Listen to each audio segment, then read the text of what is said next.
tous, nous étudions aujourd'hui Bezrat Hashem, le troisième chapitre des Sichot Haran, les conversations de Rabbi Nachman de Breslev écrites par son fidèle élève Rabbi Nathan. La seconde partie du troisième chapitre qui traite de la Tchouva nous dit ici Rabbi Nathan, Gam iflig meod begodel malat Tchouva. Rabbi Nachman iflig meod a fait grande louange, a dévoilé, a parlé avec grandeur de la grandeur de la tchouva, et même lorsque nous tombons très bas, que Dieu préserve.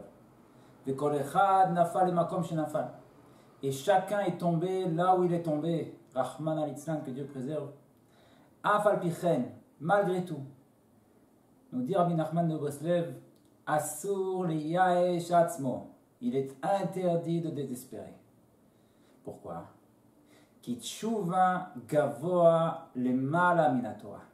Car la tchouva, cette possibilité que Hachem a mis dans le monde de revenir à lui, de réparer, d'enlever les murs qu'on a fait entre lui et nous, cette force-là, cette possibilité, gavoa le mala minatora, elle est plus haute, plus grande que la Torah elle-même.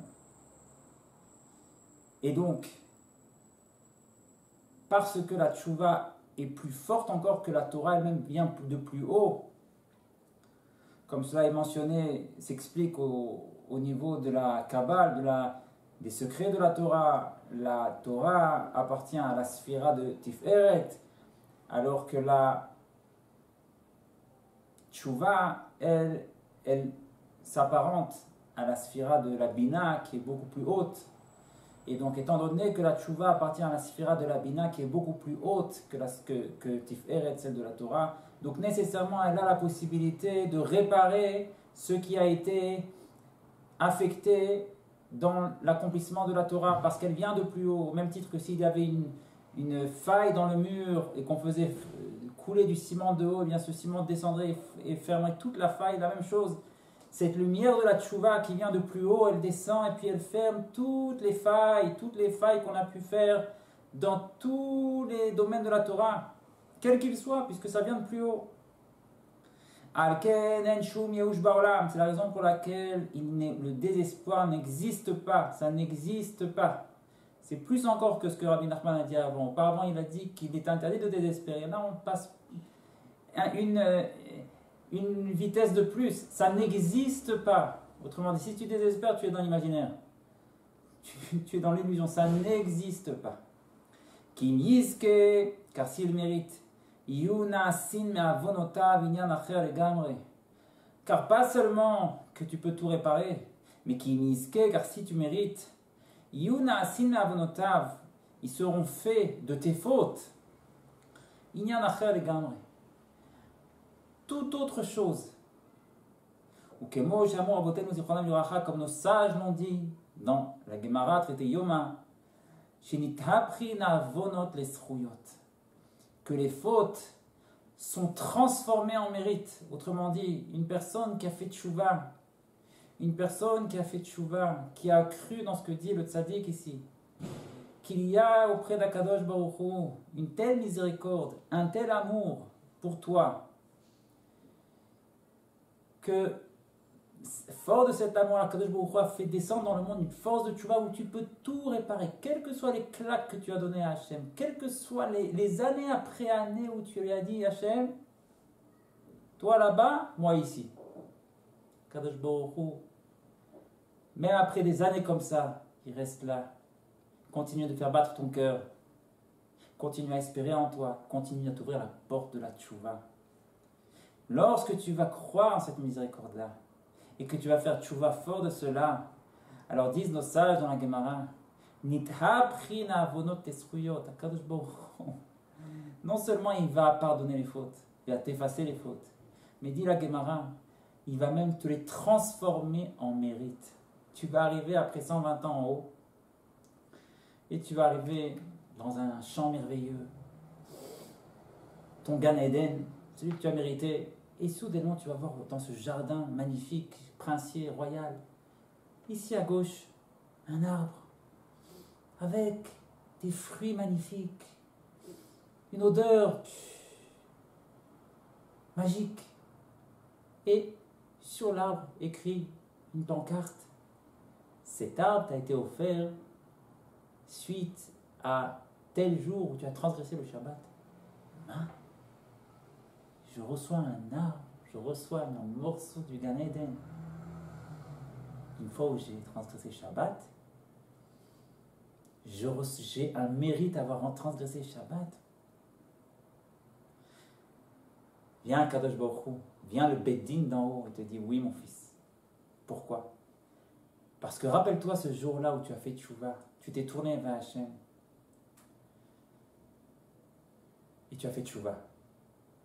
Ce jour-là où tu as fait tchouva de ton cœur, tu as fait tchouva avec une volonté de renouer avec Hachem. Ce jour-là, Akadosh Baruch Hu a dit, il revient à moi, eh bien non seulement j'efface tout, mais bonus.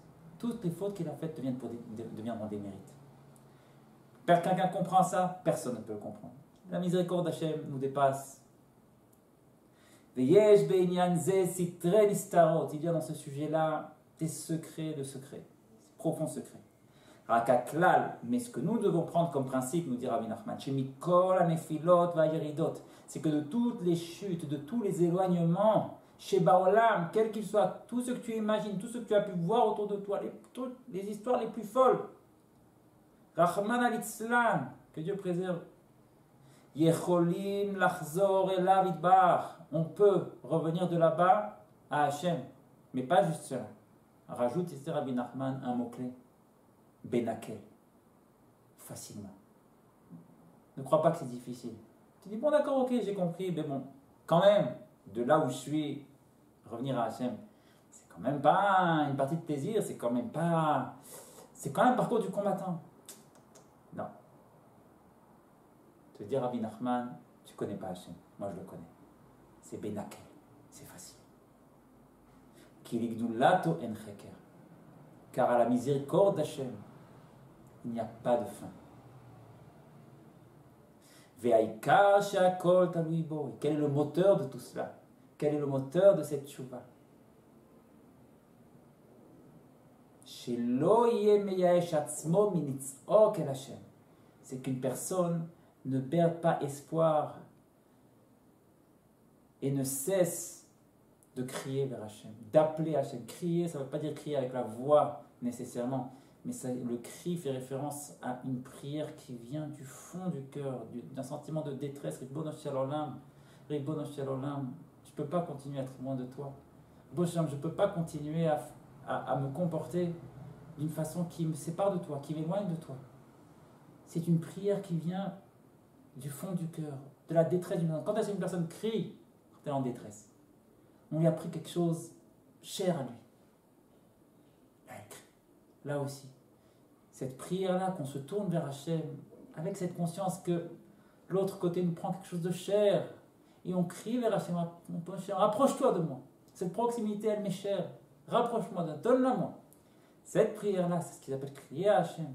Ou les tranel, ou les palais la bar tamid, et de prier vers Hachem toujours. Les jours où il y a du cœur, les jours où il y a moins de cœur, mais toujours garder ce lien avec Hachem, lui exprimer ses volontés. C'est ça le moteur. C'est le moteur qui va faire marcher, avancer l'engrenage de la tchouva et faire finalement que tout notre passé va te prendre une toute autre allure, Oh, quand tu arriveras en haut, tu verras que ta vie n'est pas du tout noire comme tu le pensais. Elle est devenue pleine de couleurs. Pourquoi? Parce qu'un jour, tu as décidé, Hachem, je reviens à toi. Que nous méritions.